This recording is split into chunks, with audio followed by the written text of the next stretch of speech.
సాయికృష్ణ నివాసానికి investigation officer ACP Daivaprasad బృందం చేరుకుంది.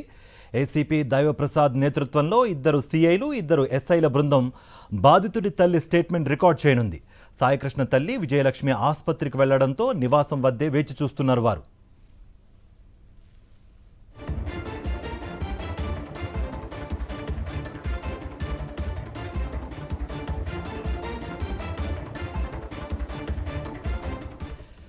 బ్రేకింగ్ న్యూస్ చూస్తున్నాం. సాయికృష్ణ నివాసానికి ఇన్వెస్టిగేషన్ ఆఫీసర్ ఏసీపీ దైవప్రసాద్ బృందం చేరుకుంది. ఏసీపీ దైవప్రసాద్ నేతృత్వంలో ఇద్దరు సీఐలు, ఇద్దరు ఎస్ఐల బృందం బాధితుడి తల్లి స్టేట్మెంట్ రికార్డ్ చేయనుంది. సాయికృష్ణ తల్లి విజయలక్ష్మి ఆసుపత్రికి వెళ్లడంతో నివాసం వద్దే వేచి చూస్తున్నారు వారు. సీఐ నాగరాజుపై సాయికృష్ణ మేనమామ సంచలన కామెంట్స్ చేశారు. సీఐ చంపింది ఒకరిని కాదు ఇద్దరిని అని మండిపడ్డారు. సాయికృష్ణను భౌతికంగా చంపితే ఆయన తల్లిని మానసికంగా చంపుతున్నారని ఆవేదన వ్యక్తం చేశారు సాయికృష్ణ మేనమామ. ఇదాంశానికి సంబంధించి మరింత సమాచారం మా ప్రతినిధి సురేంద్ర లైవ్ ద్వారా అందిస్తారు. సురేంద్ర, కుటుంబ సభ్యులు కోరుతోంది ఒక్కటే, దీనికి సంబంధించి సిబిఐ విచారణ జరిపించాలి, లేకపోతే సిట్టింగ్ జడ్జి కానీ సింగిల్ జడ్జి పర్యవేక్షణ ఉండాలి అని వాళ్ళు కూడా కోరుతున్నారు. మరి ఈ స్టేట్మెంట్ ప్రాసెస్ ఎలా ఉండబోతోంది? మీ దగ్గర ఎటువంటి సమాచారం ఉంది?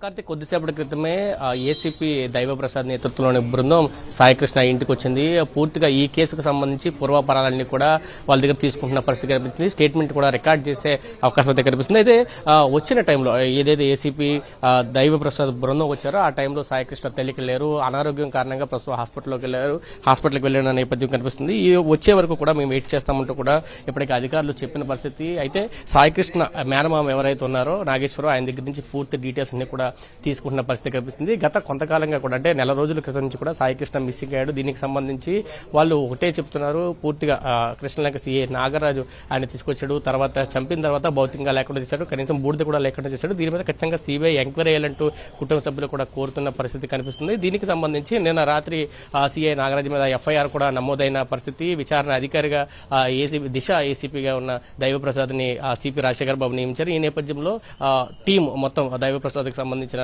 ఆ టీం అంతా కూడా వచ్చారు. ఆ రికార్డుని అంతా కూడా తీసుకుంటున్న పరిస్థితి కూడా కనిపిస్తుంది. ప్రస్తుతం ఎవరైతే సాయికృష్ణ తల్లి ఉన్నారో విజయలక్ష్మి వచ్చిన తర్వాత స్టేట్మెంట్ ని కూడా రాసుకునే అవకాశం అయితే కనిపిస్తుంది. ఎందుకంటే ఈ కేసు ఇప్పుడే రాష్ట్రంలో సంచలనంగా మారింది. ఇప్పటివరకు చాలా లేఖపడతలు జరిగిన బాడీని ఇచ్చేవారు, కానీ ఈ కేసులో మాత్రం కనీసం బాడీని కూడా లేకుండా చేశారంటూ కుటుంబ సభ్యులు చెప్తున్నారు. కొద్దిసేపటి క్రితమే సాయికృష్ణ మేనమామ కూడా మాట్లాడారు. జరిగింది ఒక హత్య కాదు, రెండు హత్య అని. ఒకటి భౌతికంగా జరిగితే రెండోది మానసికంగా జరిగింది. సాయికృష్ణ చనిపోతే తల్లి కూడా మానసికంగా చనిపోయిందంటూ కూడా ఆయన ఆరోపిస్తున్న పరిస్థితి కనిపిస్తుంది. దీని మీద పూర్తి స్థాయిలో విచారణ చేయాలి, ఎవరైతే బాధ్యులు ఉన్నారో వాళ్ళని తీవ్రంగా శిక్షించాలంటూ కూడా కోరుతున్న పరిస్థితి అయితే మనకు కనిపిస్తూనే ఉంది. మనం విజువల్స్ కూడా చూస్తున్నాం. ఇప్పటికే స్టేట్మెంట్ అంతా కూడా రికార్డ్ చేసుకుంటున్న పరిస్థితి కూడా కనిపిస్తుంది. ప్రస్తుతం కుటుంబ సభ్యులతో పాటు సాయికృష్ణ తల్లి వచ్చిన తర్వాత తల్లి దగ్గర నుంచి కూడా స్టేట్మెంట్ తీసుకుంటారు. అసలు ఏం జరిగింది ఏంటనేది మార్కాపురం నుంచి సాయికృష్ణ తీసుకొచ్చిన దగ్గర నుంచి రీసెంట్ గా అంటే మానవ హక్కుల కమిషన్ ఆశ్రయించి హైకోర్టులో హేబియస్ కార్పస్ పిటిషన్ వేసే వరకు కూడా ప్రతిదీ కూడా పిన్ టు పిన్ అధికారులు అయితే సమాచారం సేకరించి రికార్డ్స్ రాసుకునే అవకాశం అయితే కనిపిస్తుంది. దీనికి సంబంధించి ఇప్పటికే ప్రభుత్వం కూడా సీరియస్ గా ఉన్నట్టయితే చెప్తున్నారు.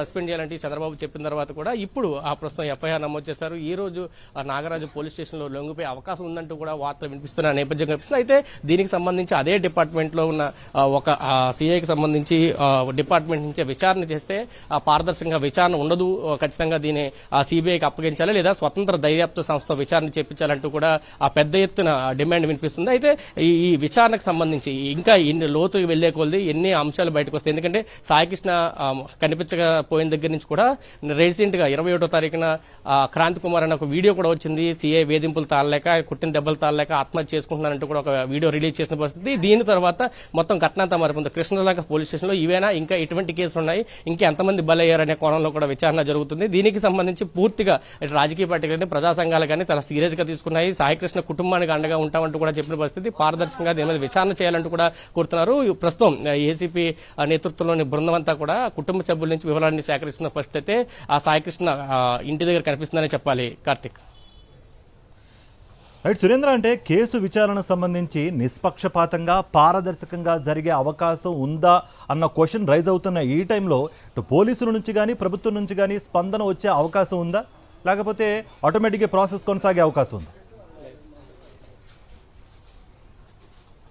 అంటే ఈ కేసుకు సంబంధించి పోలీసుల నుంచి విచారణ వద్దంటూ కుటుంబ సభ్యులు కోరుతున్నారు, ప్రతిపక్షాలు కూడా కోరుతున్న పరిస్థితి. ఖచ్చితంగా సిబిఐకి కేసును అప్పచెప్పాలి, లేదా స్వతంత్ర దర్యాప్తు సంస్థ అంటే సిట్టింగ్ జడ్జి తోటి న్యాయ విచారణ చేపించాలి, అప్పుడే ఈ కేసుకు సంబంధించి అంశాలన్నీ కూడా బయటకు వస్తాయంటూ కూడా వాళ్ళు చెప్తున్న పరిస్థితి కనిపిస్తుంది. ప్రస్తుతం సాయికృష్ణ తల్లి వస్తున్న విజువల్స్ కూడా మనకు కనిపిస్తున్నాయి. ప్రస్తుతం హాస్పిటల్ నుంచి ఆవిడ నేరుగా వస్తున్నారు. ఎందుకంటే కొద్దిసేపటి క్రితం వచ్చిన తర్వాత ఆవిడ వచ్చే వరకు కూడా పోలీసులు వేచి చూస్తామంటూ కూడా ఇప్పటికే చెప్పిన పరిస్థితి. సాయికృష్ణ తల్లి నుంచి కూడా మరింత సమాచారాన్ని వాళ్ళు తీసుకోబోతున్నారు.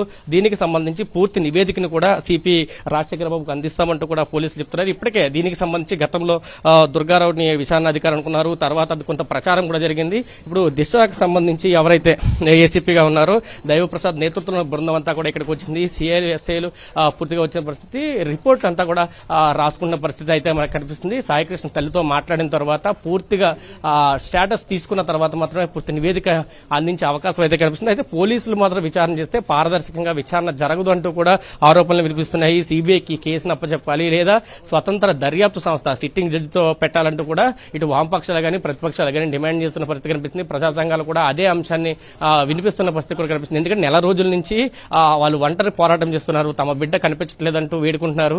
అయితే చనిపోయాడు, ఖచ్చితంగా చనిపోయాడు, బూడిద లేకుండా చేశారంటూ కూడా ఆరోపణలు వినిపిస్తున్న పరిస్థితి కనిపిస్తుంది. దీనికి సంబంధించి విచారణగా ఇప్పుడైతే ప్రస్తుతం కొనసాగుతున్న పరిస్థితి మనం విజువల్స్ లో కూడా చూస్తున్నాము. ఆ కుటుంబ సభ్యులతోటి దైవప్రసాద్ టీం మాట్లాడుతున్నారు. వాళ్ళు చెప్పే ప్రతి అంశాన్ని కూడా నమోదు చేసుకుంటున్న పరిస్థితి. కొద్దిసేపటి క్రితమే సాయికృష్ణ మేనమామ నాగేశ్వరరావు తీవ్రమైన కామెంట్ చేశారు. ఎందుకంటే చనిపోయింది ఒకరు కాదు, ఇద్దరంటూ కూడా ఆయన మాట్లాడిన పరిస్థితి. ఒకరు మానసికంగా భౌతికంగా చనిపోతే మరొకరు మానసికంగా చనిపోయారు. ప్రస్తుతం సాయికృష్ణ తల్లికి అనారోగ్యం పాలయ్యారు, రోజు హాస్పిటల్ తిప్పుతున్న పరిస్థితి కూడా కనిపిస్తుంది. దీని మీద తమ కుటుంబానికి న్యాయం చేయాలి. ఎందుకంటే చాలా మంది మీద కేసులు ఉండొచ్చు, ఆ కేసులను చట్టపరంగా తీసుకోవాలి తప్ప భౌతికంగా లేకుండా చేస్తారా, ఎవరిచ్చారు హక్కు అంటూ కూడా వాళ్ళు ప్రశ్నిస్తున్న పరిస్థితి కనిపిస్తుంది. దీనికి సంబంధించి ఇప్పటికే తెల్లవారుజాము 2 గంటల ప్రాంతంలో సీఏ నాగరాజు మీద ఎఫ్ఐఆర్ కూడా నమోదు చేసిన పరిస్థితి అయితే మనకు కనిపిస్తుందని చెప్పాలి. కుటుంబ సభ్యుల నుంచి మరింత సమాచారం అయితే సేకరించే దిశగా విచారణ చేస్తున్నామంటూ అధికారులు కూడా చెప్తున్నారు. అయితే ఈ విచారణ అధికారుల నుంచి సరైన విచారణ జరుగుతుందా లేదనేది కూడా చూడాలి. ఎందుకంటే సిబిఐని ఖచ్చితంగా ఎంక్వైరీ చేయాలంటే కుటుంబ సభ్యులు కోరుతున్నారు, సిట్టింగ్ జడ్జితో న్యాయ విచారణ చేపించాలంటే డిమాండ్